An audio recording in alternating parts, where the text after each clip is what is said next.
At this time, we have defensive coordinator Jeff Koonz. Questions for Coach Koonz? So, Jeff, just start with your first game as DC. How'd it go from your standpoint operationally? I mean, obviously the performance went well, but what'd you think of how everything was? Yeah, I thought it was. I thought operationally it was a smooth day. I thought, we've got a routine that we've been doing here for a long time on game day, and that's before we get to the stadium. That's how we meet. That's how we prepare in the last several hours leading up to the game. That hadn't changed. Once we got into the game itself, it's just a matter of really good communication during the day between coaches, really good communication between players and coaches on the sideline, and everybody has their role, and that really hadn't changed.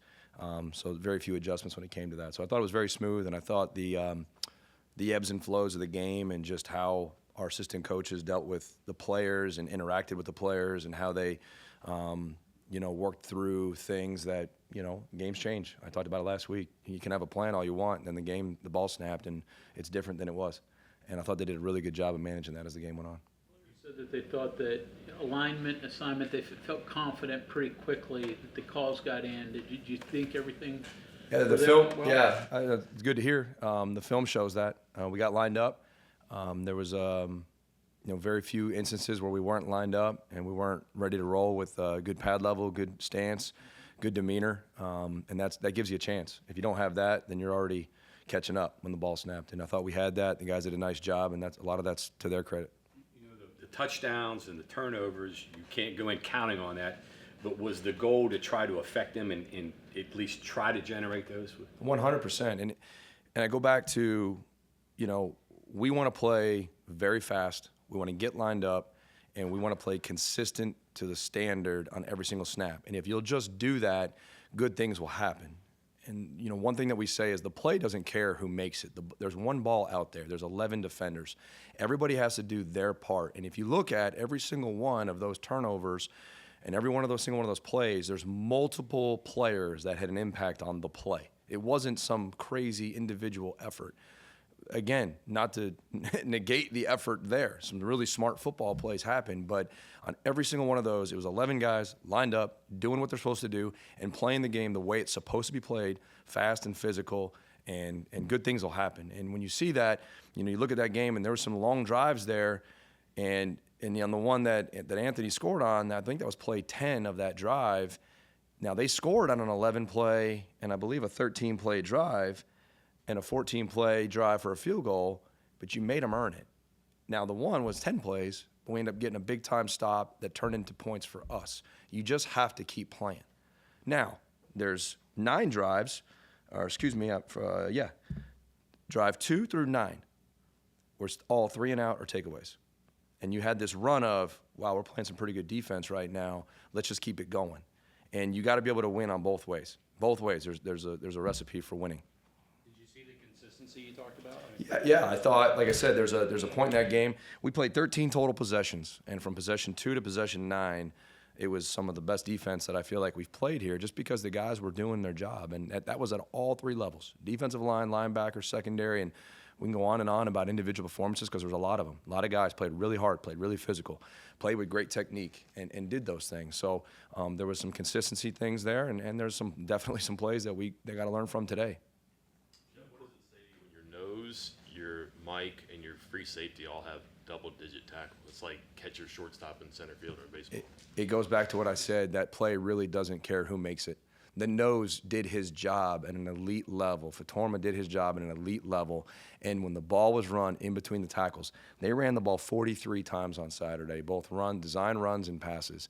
And if he's not doing his job, then we're going to have a long day. And he did it elite. And 13 plays happened to come to him.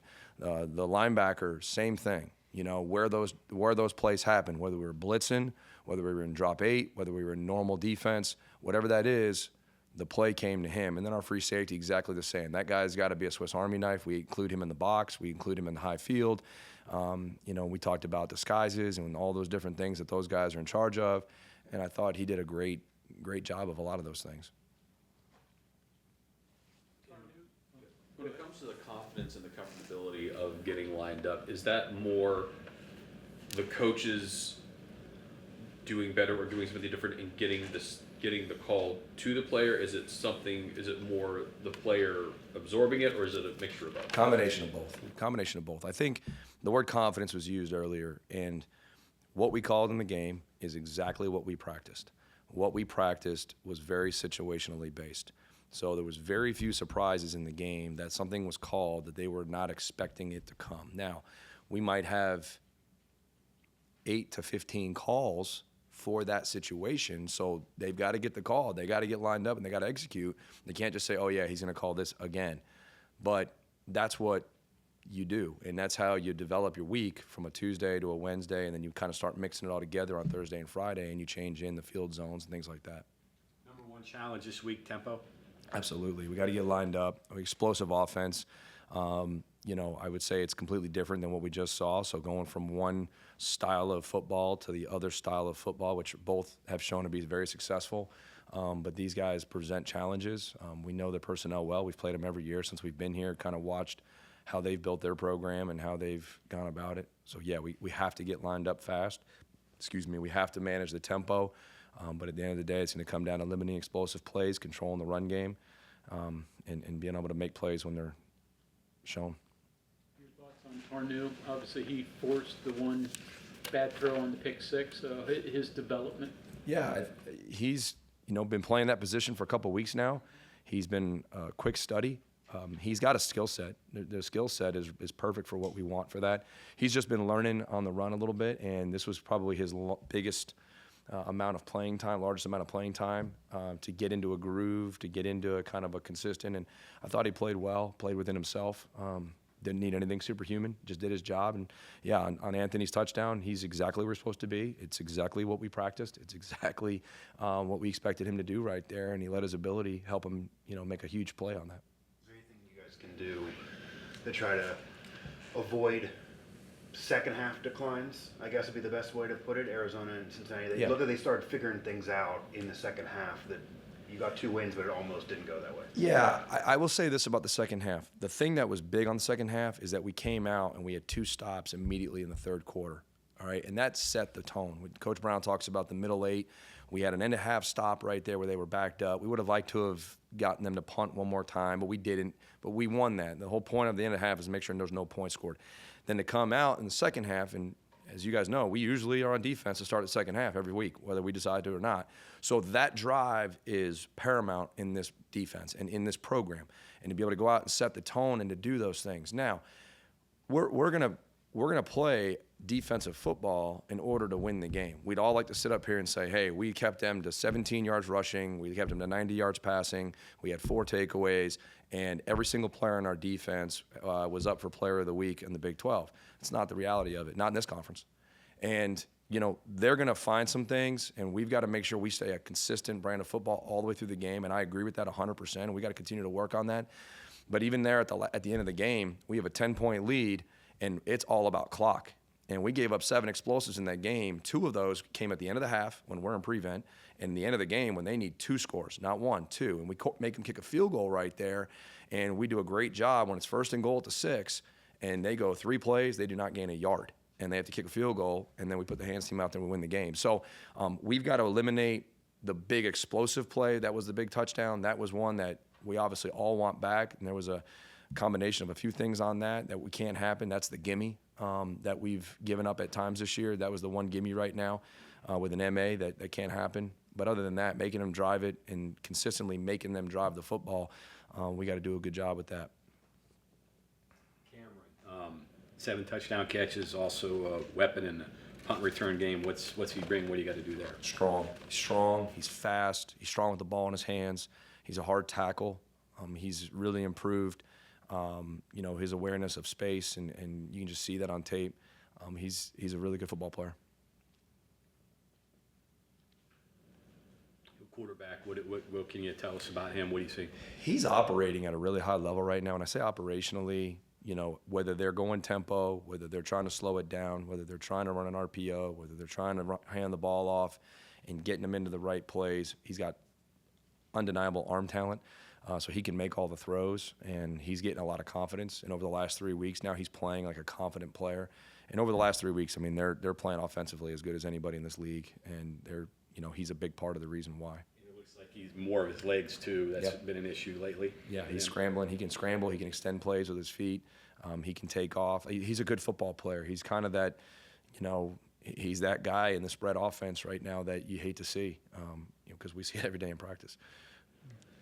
So obviously you have your hands full with defense now, but watching the special teams, did you have your finger? Did they come to you for any advice? And what did you think of how they performed? No. Coach Tony Thompson, Chris Herring, those guys, they're true professionals, guys. They have so much experience, and they're so good at what they do. They haven't missed a beat, and they're probably glad I'm out of the way now, to be honest with you. But the thing that I was proud of on special teams, and you look at on our defense now, because now is in this role and with our defensive staff, we're constantly pushing special teams. Coach Brown's already talked about it today, and he is a total 3 phases head coach. Neil is, but we've got a ton of guys on that kickoff team, on that punt team, on that punt block team. Reed Carrico is rushing punts through the middle of the formation and almost blocks 2 in that game. Ben Cutter makes a tackle on the 15-yard line on kickoff, and we're one of the top kickoff coverage teams in the country right now. And, I can go down the line. Tyron Bradley, great play, touchdown. Well, he's in the punt shield, guys, and he's been in there all year long, and he's making the checks. And you think that's a trustworthy position, the fact that we have him in front of the punter on every single punt? And we've got guys over and over and over again. Garnett Hollis is running down on kickoff every time. Every time. He runs down on kickoff. Well, he doesn't come out. And you got guys like that making plays. Ty French, Torres Simmons, what he's doing. Torres Simmons is getting double teamed, and he's splitting double teams. They're going 2-on-1. And you go back and watch some of the special teams film defensively, there's guys setting the tone on special teams. And I told the guys this morning, it's contagious. It's contagious to everybody. And when it's the MO of your team to be fast and physical and do those things, these guys that are playing on special teams, Caden Beiser is a starter. I can go on and on. How many guys in that defensive room that maybe didn't play 90 snaps or 80 snaps on defense, but they're playing on special teams right now, and that's a huge, huge, huge part of our success. And kickoff is the first play of defense, and punt is the first play of defense on that drive. And they're taking that ownership right now, and there's no job that's too small for anybody in this program, whether you're playing 60 plays or whatever. Trey Lathan's covering punts. It doesn't matter. It's about how can we win, how can we best use our ability in this building, and that's something I talked about in the past just from the special team standpoint, but it's no different now. How much has your message been to them just attitude? You say, get lined up, do all these things or whatnot, but just affect the other guys. When I use the word our standard, that's probably the biggest thing that I'm talking about. Our standard of defense is to play violent, play fast, and play together, and with all parts in sync. So when we say, are you playing to the standard, that's a big part of it. And having that attitude of, what did I say last week? We're up by 10, we're down by 10, it doesn't matter. You play to a standard of football right now. And, you go back and look at that last touchdown that Tyron Bradley had when Trey Lathan hits the quarterback and the ball goes flying. We all know, that was after a score. It was like, oh, here we go again. No, it's not here we go again. Get lined up, go play football, and something good could happen. And all you can control is the next play. Don't be looking at the scoreboard. Don't worry about all that stuff. It doesn't matter. You play to the standard of the game, of the defense, and what we've laid out, and exactly how they've worked, and the players have put the work in on Tuesday, Wednesday, Thursday, Friday, period, end of story. And today we practiced, and guess what? We practiced to a standard, and we're going to try to do the same thing tomorrow. Jeff, you use a ton of subs, even though there were a lot of snaps in that game. Especially in the secondary, I don't think anybody except the corners, right? But you got good snaps, like linebacker out of your depth there too. Just what you saw and what your idea is about, your second string and we do. Depth out there. Yeah, it's a good question, actually. We do have depth. We feel really confident in that depth. I think what happened on Saturday, and if you look at this, we're all creatures of a little bit of habit right there. But when you go, again, going back to series 2 through, 2 through 9 in the drive, we're playing pretty dominant football right there with some takeaways, multiple 3-and-outs in a row. I think we had 4 3-and-outs in a row right there. At that point in time, it really wasn't, the play counts really weren't getting up there. And we did sub on one of those because we had the quick turnaround because of the long touchdown. And those guys go out and they get you get a fumble recovery right there on play 4 of the drive, and we get it. So it really wasn't anything more than the rep count didn't get high until the end of the game, and then it's just kind of, hey, it's all hands on deck at that point in time, you know. And a lot of those guys that maybe didn't sub, a lot of those guys did play 18, 22 snaps on special teams. So, you know, there's still a huge factor in the outcome of the game. Did it ever feel odd making calls, or did it come pretty quickly and naturally to you once it got going? The thing about the calls, you know, we've sat in there, and Neil said this after the game, we sit in there all week long as a staff, and we try to give our guys the best chance possible. And I'm just the one that decides which one we're calling on that exact play. But we have a menu, we have a layout. Coaches, players, I don't think anyone's really surprised of what is coming when. And this week we tried to give the guys a heads up, hey, the first one, here's what we're doing. And they kind of knew, and then we adjusted from that. And they kind of knew what we were setting up for the next one. And they kind of knew what was going to be number 3. And that's situational. They kind of had an idea what the 3rd and long, 3rd and medium, P and 10, you know. So if they have a good understanding of that going on Saturday, they being the players, then calling it on game day is really just about making sure that you're trying to stay a step ahead. You're trying to understand where the game is going, you know, and how the game is kind of playing out. And then going from there and seeing, you know, how you're holding up in certain areas and what you're allowed to do. You know, that was a big part of it too. So, you know, the communication on the headsets from these coaches and what they're bringing and what the dialogue is what makes it, you know, definitely possible. It's all hands on deck. His question, are you mindful and intentional, about how Baylor's going to get a read on what you're doing, just like you're trying to get a read on what Jake Spavital's doing, and thinking, they don't have the body of work that through the season because this is the first time you call plays. Yeah, I think that's what you do on Sundays. You come in, you kind of see what you put on film. You always want to look at self-scout on what they're seeing when they look at film. They're going to study this game more than they're going to study the others for obvious reasons, and we know that. So yeah, I think there's something that goes into that, but that's really after the game. When you're in the game, you're locked in on what our guys can execute, what they've practiced, and you're going to go win the game. And you go look at that last drive in the red zone. We made them kick a field goal. We called the exact same defense 3 plays in a row. And because that's the defense that we have the most reps on in that situation. That doesn't mean that we were locked into that call, but you got to understand, like, what are they going to do best? A call that they've repped 3 times that week because it's special, or one that they know like the back of their hand. But that's what that situation called for. Next week might be a completely different situation, and we're going to be ready to adjust as needed from there. A little bit of an advantage, though, for you, because if they're going to scout one game more than the others for obvious reasons, I'm sure everything in your holster wasn't used. I hope so. I hope it's an advantage. Balances out that I'll take extra all those week. advantages I can get. Yeah, That balances out that extra week they got. yeah, exactly. Right, yeah. Yeah. So, I mean, at the end of the day, they've got a really good setup right now on offense. They're playing at a really high level. They've figured out the last 3 weeks what works for them, and that's the biggest thing. So they've got a really good idea of who they are fundamentally. And the thing about Coach Spavital, and just going back and watching his career, and Coach Aranda, like, they're going to be very well coached. They're going to have things. They're very smart people. They're going to have things that they've set up. They're going to have compliments off of that, and you know that going into this game. So it's a great challenge for our coaches and our players. All right, thank y'all.